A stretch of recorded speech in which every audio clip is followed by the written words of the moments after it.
Sejak kapan di polisi, ada polisi dipecat, melanggar hukum jadi tersangka, bisa masuk lagi jadi polisi? Sejak kapan? Sejarah kepolisian tuh nggak ada yang begitu. Tanya Pak Susno tuh, ada polisi yang dipecat tersangka masuk lagi jadi polisi? Inkonsisten itu bukan hanya di KPK, bukan KPK, bukan. Semua lembaga inkonsisten. Saya lihat, saya amati. Jadi kalau kita melihat cerminan KPK, ya, cerminan KPK itu cermin budaya bangsa. Mau diapain KPK? Satu, tetap dipertahankan dengan revolusi total, internal. Dua, itu bubarin. Pilih. Kembali ke kejaksaan semua. Lah Prof dulu ikut berkonsep untuk lahirnya KPK kan Prof ikut. Tahu, saya tahu. Dan saya sadar apa yang saya ucapkan.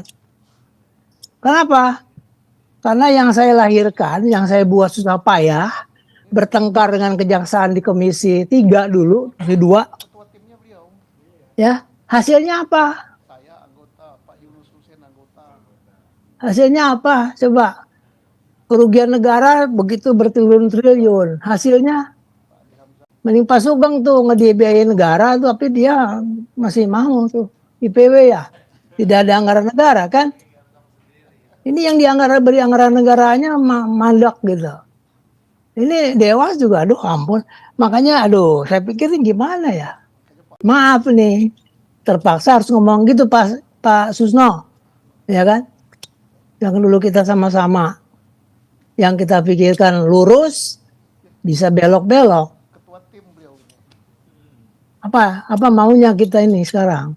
Kesadaran berbangsa dan bernegara kita lemah. Bukan dari luar, jangan lihat orang asing. Lemah dari dalam.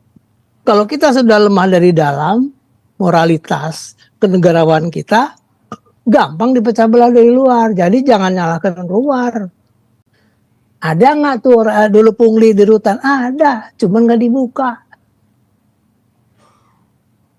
Ada nggak ya tersangka yang bermasalah? Ada, tapi nggak dibuka.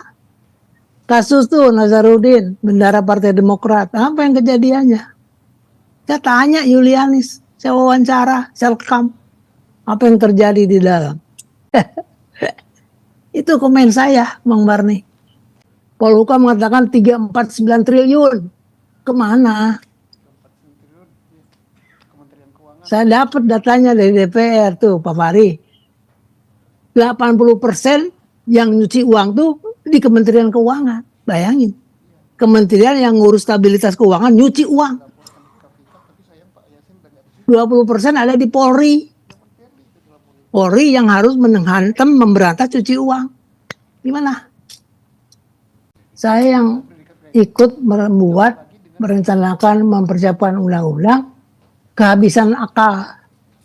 Pak Fahri ya, hukum dan kekuasaan itu, dan politik itu nggak bisa dilepas. Tidak ada hukum yang steril politik. Jangan mimpi. Itu di kelas, di fakultas hukum tuh. Belajar filsafat hukum. Kalau udah dalam empiris, tidak ada satupun penegakan hukum yang tidak lepas dari pengaruh kekuasaan. Jadi plate kekuasaan semua dibalik itu. Termasuk yang sekarang.